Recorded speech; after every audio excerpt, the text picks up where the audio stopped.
guys, what's up? So I've been talking about the movie Haunted Changi Hospital, but Haunted Changi, and it's one of those found footage POV style movies. And man, the thing is, I heard good reviews for it. I also heard bad reviews for it. To be honest with this movie, it's like a trial and error with me. It's either you could like it or you could not like it, because this movie had potential of being like really, really good, like good. But then it just like slacks off to like going back and forth. Now this movie's pretty obvious. You can just tell.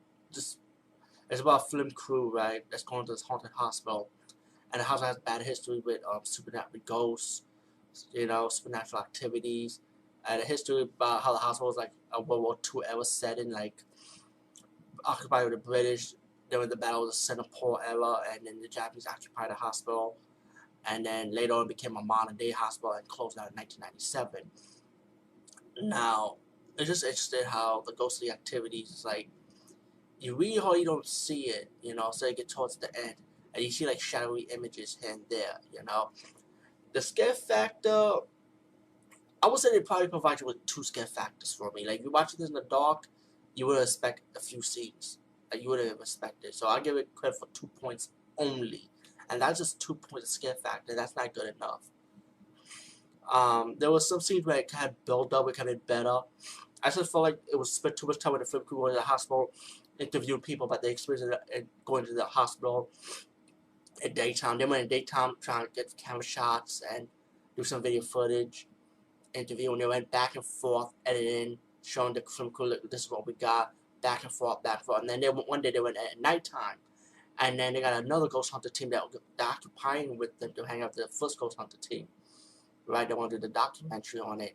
And that's when it became a little interesting. If they had built up on that and continue on, then we all got something going in this movie. But no. With the father ended up bringing his little kid over because the kid could sense something from the ghost hunter team side of it.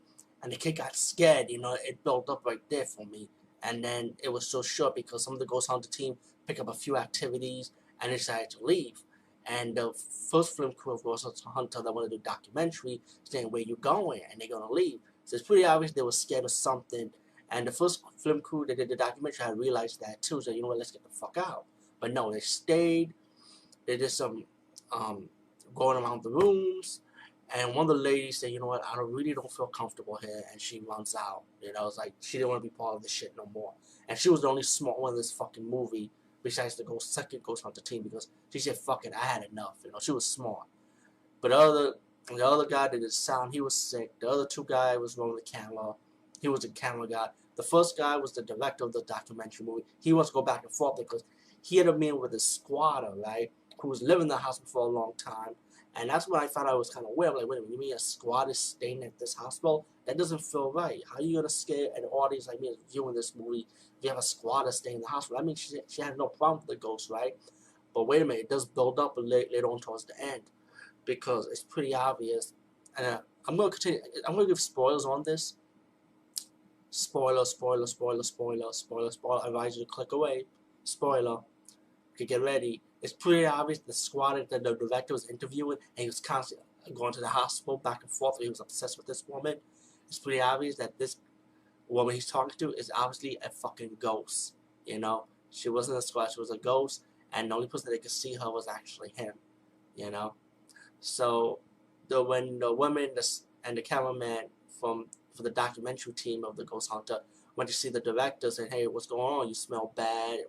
And the guy was upset. He said, I did this interview with Zhao Jin or something. I thought it was the name of the Chinese ghost that he was interviewing. The Chinese woman that was in the documentary was kind of jealous of the director. She said, wait, were you sleeping with her? She didn't know. They didn't know she was a ghost. Not even the director. She didn't even know it was the ghost at the time. Because you can just tell, like, it's like as an audience like me, as watching a lot of horror movies, it's pretty obvious what was going on. But then the director said he has to go back. He wants to see this woman again because he was heavily obsessed with her. But again, it's pretty obvious that she's the ghost, haunted the hospital. So this time, the director went there with the camera guy, Andrew, and they both walk into the hospital. The director's looking for the ghost while Andrew walking to the other side of the building, and he saw a Japanese soldier.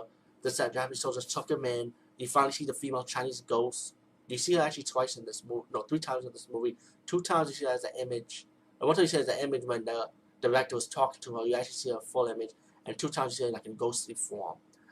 But like I said, this movie have a few scare factors. It's not enough though to enhance this movie. You know what I'm saying? Like again, this movie had potential, but it's just like it just fucks up. You know. Um, I mean, the environment was good for this movie though. The hospital, it was pretty scary. You could even at the daytime, you'd be like kind of scared of this shit, you know, at the hospital. And at nighttime, they didn't make it work, you know. So I give it credit for a couple of parts, you know. And again, it's all about this movie had fucking potential. But as the director goes by, he saw the body of the ghost lady of the which we know it as the ghost lady, but he thinks it's the real body. But once he pulled the bag out, he saw the dead body of the girl like a skeleton. That's when he realized that's not her, but it's her. But it was like, what the fuck happened? This is not what I saw. Like he can just tell, you can tell from his reaction. So he runs out. It's like he's getting pushed back. Then he finally runs out. He runs outside, and then the cameraman kind of cut the director with the sword in half, and you could tell the cameraman is actually possessed by the Japanese ghost, you know.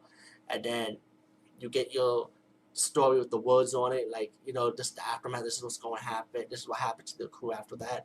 Like the guy that the sound already has hearing problems now. The woman that didn't want to go back to the hospital, she decided to write a book. The director, of course, he's dead. The guy that killed him, he was possessed by Japanese ghosts. He's awaiting trial for the murder of the director. So yeah, so this is pretty much it. And then you saw the final segment when the director was interviewing the ghost, but actually you thought the director was interviewing a real person. You could see that there was no image. It was pretty obvious. It was the ghost of the woman. She was a ghost, not a real person. The chair moved a little bit when he was asking her to move the chair. So yeah, and then you get your credits rolled up. Special features. Definitely had good special features. You know, feature length feature film with enhanced footage not seen in theaters. Special features include World War II archival footage, 60mm footage of this battle of Singapore, by the way.